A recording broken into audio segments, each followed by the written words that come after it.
দীর্ঘ আয়ুর দেশ হিসেবে পরিচিত জাপান বিশ্বের সবচেয়ে বয়স্ক মানুষের তালিকায় আছেন দেশটির বেশ কয়েকজন। তাদের একজন তোমিকো ইতুকা। অবশেষে দীর্ঘ জীবনের ইতি ঘটল তার। মারা গেলেন বিশ্বের সবচেয়ে বয়স্ক ব্যক্তি তোমিকো। মৃত্যুকালে জাপানি এই নারীর বয়স হয়েছিল 116 বছর। তোমিকো জন্মগ্রহণ করেছিলেন প্রথম বিশ্বযুদ্ধ শুরু ও টাইটানিক জাহাজ ডুবে যাওয়ার আগে।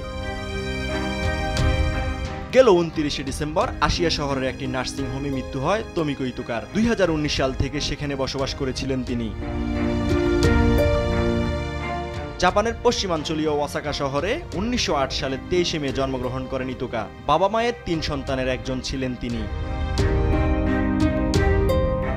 তার আগে বিশ্বের সবচেয়ে বয়স্ক ব্যক্তি ছিলেন স্পেনের মারিয়া ব্রানিয়াস। 117 বছর বয়সে মারিয়া ব্রানিয়াসের মৃত্যুর পর ইতুকাকে বিশ্বের সবচেয়ে বয়স্ক ব্যক্তি হিসেবে ঘোষণা দেয় গিনেস বুক অফ ওয়ার্ল্ড।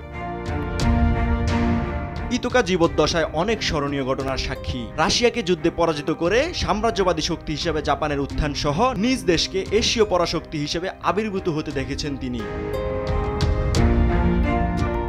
বিশ্বযুদ্ধে 1945 সালে জাপানের পরাজয়ের পাশাপাশি ব্যবসা বাণিজ্য আর শিল্প খাতের সম্প্রসারণ এবং শান্তিপূর্ণ গণতান্ত্রিক রাষ্ট্র হিসেবে নিজ দেশের উত্থান দেখে গেছেন।